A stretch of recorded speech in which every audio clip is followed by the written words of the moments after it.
to this particular issue whatsoever. Question number 12, the Honourable Henare. Thank you, Mr Speaker. My question is to the Minister of Economic Development and asks, what progress has he made declaring the Volvo Ocean Race Stopover a major event under the Major Events Management Act 2007? The Honourable Stephen Joyce. Mr Speaker, very good progress has been made. A paper has been approved by a Cabinet Committee, and I expect the Government to endorse the declaration of the Volvo Ocean Race Stopover next month in Auckland next week. Major events such as these are a significant contributor to New Zealand's economy, so there are a number of protections in the Major Events Management Act. For example, Mr Speaker, and I pick a random example, as the author of the Act said at the time it was passed, the legislation, and I quote, prohibits the on-sale of tickets at above their face value. As recent events show, and I continue the quote, Mr Speaker, those who buy up tickets and then seek to sell them at an unfair profit have deprived many Kiwi fans of the opportunity to attend big events. The Honourable Henare. Supplementary. The Honourable Henare. Mr Speaker, why are these kind of protections under the Major Events Management Act necessary? The Honourable Stephen Joyce.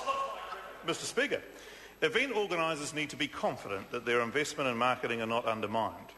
As the author of the Act said at the time, organisers and sponsors make huge financial commitments to make these types of events a reality, and clearly they do not want others to free ride on their investments and trade off their goodwill. Indeed, Mr Speaker, there are those that would advocate these protections be extended to regional events, such as, I don't know, hypothetically, Wellington's homegrown festival. Although, presumably not in this case, the original sponsor of this Act. The Honourable Henare. Mr Speaker, what reports has the Minister received that suggests ongoing behaviour contrary to the intent of that legislation? The Honourable Stephen Joyce. Well, Mr Speaker, I have received a report as late as this morning highlighting the problem of ongoing ticket scalping for upcoming events, taking place in this case, Mr Speaker, apparently from a red-painted ticket sales office in Nainai, which, Mr Speaker, is possibly part of a chain of such offices all across the Lower Hutt. Notwithstanding that the alleged perpetrator has been quoted in the paper as saying it's not what it looks like, I think in this case it is what it looks like, and what it looks like is a clear case of do as I say but not as I do.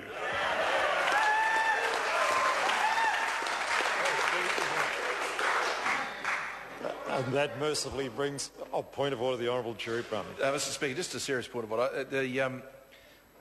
Standing Order 170/8 refers to the way in which people might begin the address of a question. I wonder if you might reflect on that and come back to us on that. It's not a big matter, but it's something that has come up 3 times today in supplementaries. Does the Honourable Leader of the House mean Speaker's ruling? Speaker's ruling 178. Yeah, it's not necessary to talk about it now. Once I see what the matter is about, I will... Thank you. That's fine, sir. Thank you.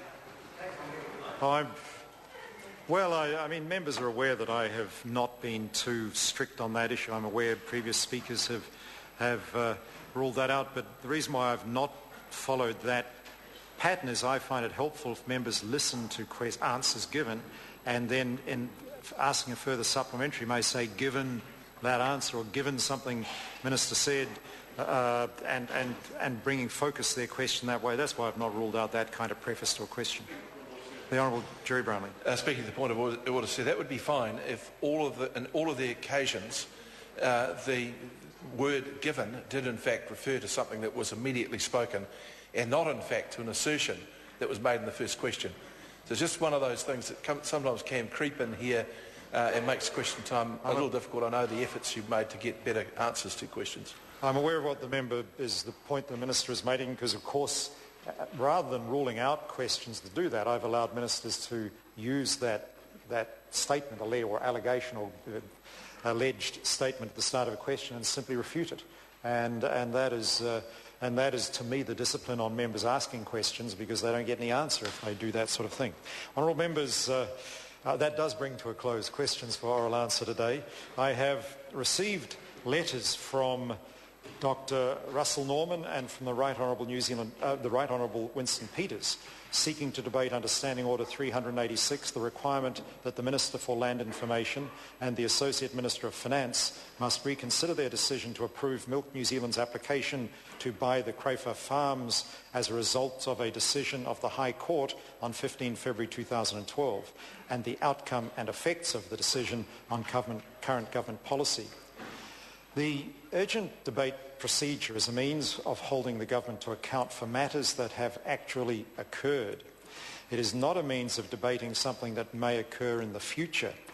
There is no ministerial responsibility for the decision of the High Court, as I pointed out to the House yesterday. So there's no ministerial responsibility for the decision of the High Court requiring that the Minister's decision be reconsidered. As that reconsideration has not yet happened, there is no particular case of recent occurrence which can be raised today. The application is therefore declined. I call on Government... point of order, the Right Honourable Winston Peters. Speaker, this is not to in any way challenge what you've just said, except to ask you that yesterday in your comments about an application, a similar application made for an urgent debate, you said that there were grounds that you could envisage an application being made, but they were not the grounds that were laid out in yesterday's application. That being the case, I'm not certain of what Dr. Norman drafted, but I know that our application was drafted not on the basis of what the court had said,